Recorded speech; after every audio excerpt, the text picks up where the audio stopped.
Yo, what is up, bros? Welcome back to the channel. Today we're diving deep into some seriously creepy stuff. We're talking about the creatures that lurk in the shadows, the myths that have been passed down for generations, Swedish folklore. So buckle up, smash that like button for the algorithm, and get ready for some seriously spooky Swedish folklore. Let's do this. First up, we've got the Huldra, and let me tell you, she's not your average fairy tale creature.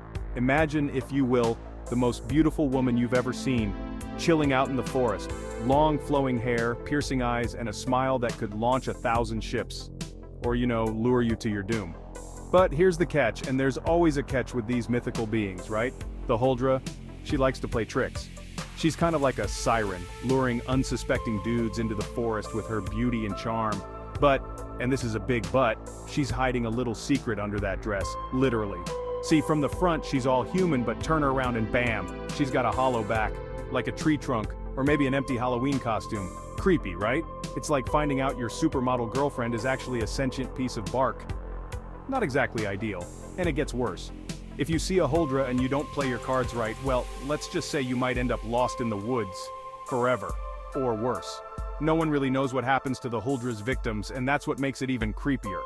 Imagine walking through the forest at night, the wind rustling the leaves, and you hear a beautiful voice singing in the distance. You turn a corner and there she is, the Huldra, bathed in moonlight. So yeah, the Huldra, beautiful, deadly, and definitely not someone you want to meet in a dark forest. Next up on our Swedish folklore adventure, we have Näcken, the resident musician of the underworld. But don't picture him in some cool underground club with neon lights and a fog machine. No, Näcken is more of a haunts your nightmares kind of musician. Picture this, you're strolling by a river, maybe humming a little tune, when you hear the most hauntingly beautiful violin music you've ever heard. You're captivated, drawn to it like a moth to a flame. You follow the sound, and there he is. Näcken, sitting on a rock, playing his heart out. But here's the thing, Näcken is not exactly easy on the eyes. In fact, he's often described as a grotesque figure, pale and slimy with long, tangled hair and webbed fingers. Some stories even say he looks like a drowned corpse, not exactly the rock star image you were expecting, right? But hey, don't judge a book by its cover, or a creepy water demon by his lack of fashion sense.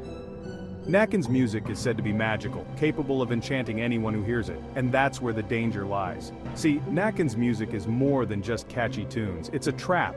He uses his mesmerizing melodies to lure people closer to the water's edge, and once you're close enough, splash. He drags you down to his watery grave.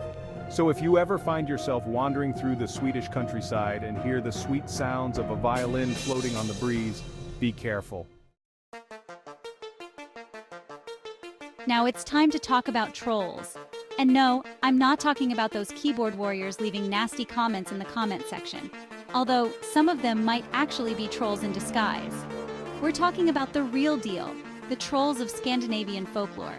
These aren't your cute, fuzzy little guys from those kids' movies either.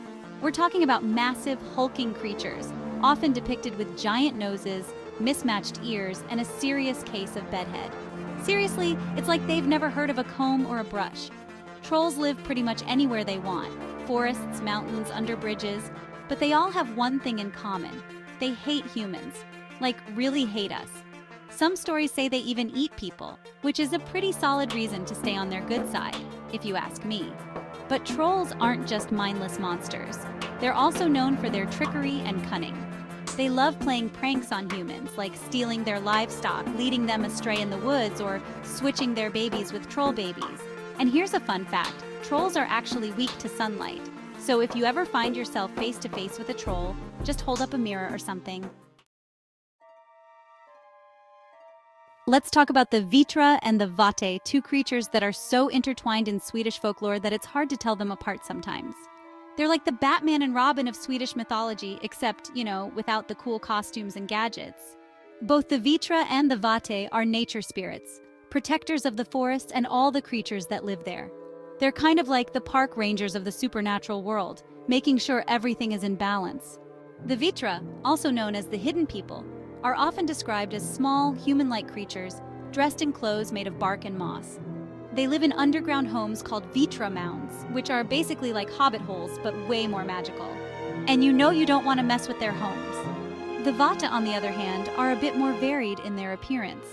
They can be tall or short, old or young, and they're often associated with specific places, like farms, houses, or even bridges. They're kind of like the guardians of these places, watching over them and protecting them from harm. Now, both the vitra and the vate can be helpful to humans if they're treated with respect. They might help with chores, offer advice, or even grant wishes. But if you disrespect them or their home, watch out. They're known for their mischievous and sometimes even dangerous pranks. So the next time you're out in nature, remember the vitra and the vate. Treat the environment with respect, and they might just reward you with good fortune. All right, let's talk about elves. I know what you're thinking: pointy ears, tiny green dudes with bows and arrows.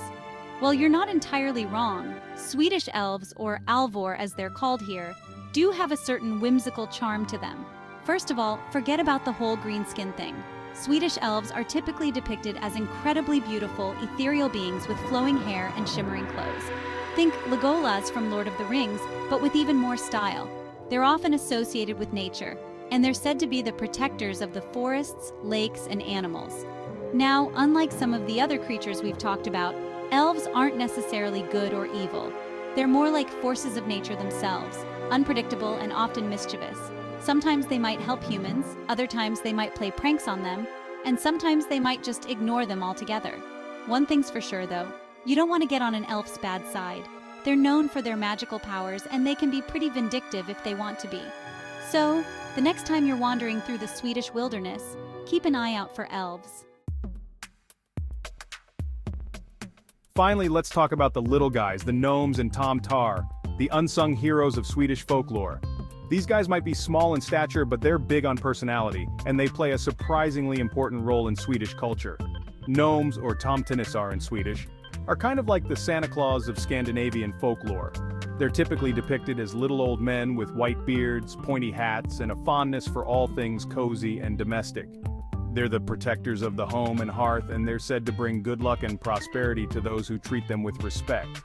Now, gnomes can be a bit grumpy sometimes, kind of like that uncle who always complains about the younger generation, but deep down, they're actually big softies, and they just want to make sure that everyone is safe and sound.